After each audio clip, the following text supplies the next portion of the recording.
Et pour cette revue de presse, on retrouve Daniel Haïk à Jérusalem depuis le studio Kalita et on va commencer, Daniel, cette revue de la presse par cette manchette toujours très chargée du Yediot Aharonot, manchette qui se situe entre la journée de perturbation d'aujourd'hui et l'option d'un compromis. Et oui Christophe, la protestation et le compromis, titre ce matin en manchette le grand quotidien israélien qui nous livre beaucoup de textes en première page comme il le fait régulièrement ces dernières semaines, mais pas de photos pour lui illustrer ces perturbations ou ce compromis. Et le Yediot Aharonot reprend la terminologie des protestataires, des manifestations contre le pouvoir actuel lors de cette journée de résistance nationale, c'est le terme utilisé, avec au cœur de cette protestation l'aéroport Ben Gurion. Pourquoi ? Eh bien parce que Binyamin Netanyahou doit s'y rendre ce matin pour s'envoler vers Rome où il doit effectuer une visite de travail importante en fin de semaine. La police israélienne sera déployée massivement, mais il faut s'attendre à de sérieuses perturbations donc autour de l'aéroport. Quant au compromis préparé par les professeurs Friedman et Al-Bashan, le Yediot Aharonot mentionne de hauts responsables du monde de la justice israélienne qui s'y opposent farouchement, entre autres parce que ce compromis maintient la politisation du processus de désignation des juges israéliens.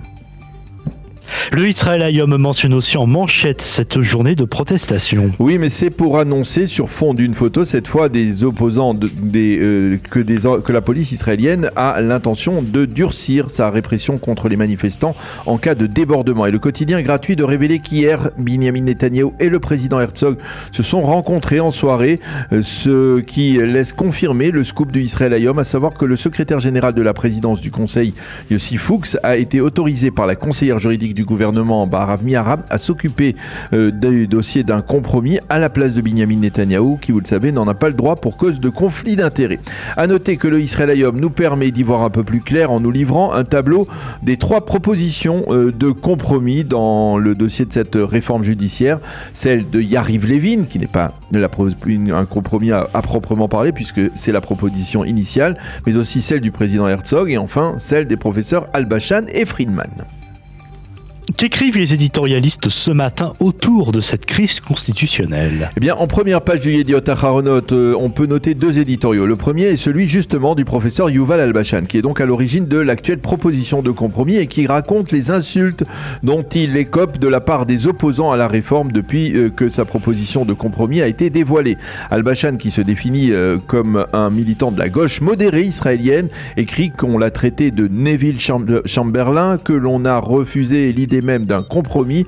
Toute conversation avec les partisans de la réforme est une reddition, lui a-t-on dit, ou encore mieux vaut une crise constitutionnelle qu'un mauvais compromis. Et le professeur Al-Bashan d'admettre que ses 3 compagnons qui ont rédigé avec lui ce compromis et n'aiment pas véritablement le texte qu'ils ont rédigé, mais comprennent que c'est la seule solution possible pour parvenir à un accord. Il vaut mieux une fumée blanche qui sort de nos travaux qu'une fumée noire qui sort d'une machine de guerre, écrit Yuval Al-Bashan.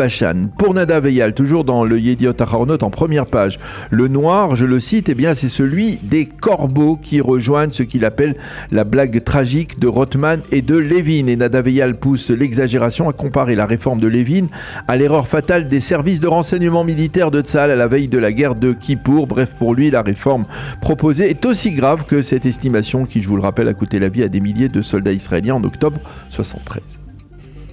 Et l'on peut dire encore dans les pages intérieures des quotidiens et dans les autres sites d'analyse. Le Haaretz de ce matin nous propose l'analyse du célèbre professeur Yuval Noah Harari, une analyse, elle, sans compromis. Pour lui, c'est évident, Israël s'apprête à devenir une dictature et la réforme actuelle n'est rien d'autre qu'un putsch judiciaire.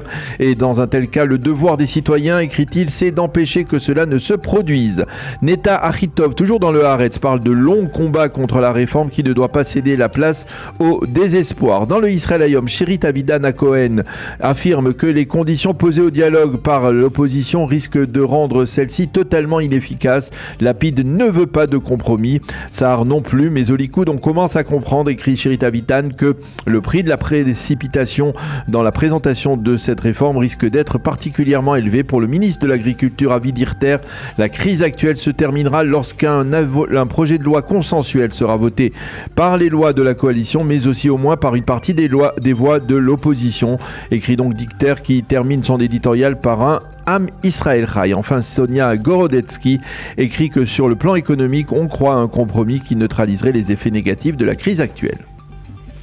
Le Maariv consacre l'un de ses principaux titres ce matin à l'attaque contre la localité de Deir ez-Zor en Syrie et qui serait imputée à des drones américains. Oui, le Maariv cite des sources saoudiennes qui considèrent que ce sont les Américains qui ont attaqué ce site, mais en étroite coordination avec Israël et avec Tsahal, et qu'il s'agissait de cibles pro-iraniennes en Syrie. 10 personnes auraient été tuées au cours de cette opération et les médias israéliens de mentionner ce matin, en marge de ces estimations, l'arrivée aujourd'hui du secrétaire d'État américain à la Défense, Lloyd Austin, qui vient pour parler avec les dirigeants israéliens de la menace nucléaire iranienne. Lloyd Austin qui tiendra d'ailleurs toutes ses consultations à proximité de l'aéroport Ben Gurion en raison de la perturbation des opposants à la réforme. Et puis on va terminer ce survol de la presse israélienne par la chanson qui va représenter Israël à l'Eurovision. Et oui, et cette chanson qui a été révélée dans le cadre d'une émission spéciale Eurovision de la chaîne 11, la chaîne publique israélienne, et qui est répercutée ce matin dans l'ensemble des sites d'information. Il s'agit de la chanson qui sera interprétée par Noah Kirel en mai prochain à Liverpool dans le cadre du concours international Eurovision de la chanson. Une chanson écrite et composée par Doron Medley, Inon Yael et Noah Kirel elle-même. Et si cette chanson a été révélée hier, c'est Journée internationale des droits de la femme, et bien c'est parce que elle cite la femme comme un véritable modèle. Cette semaine, Actualité Juive se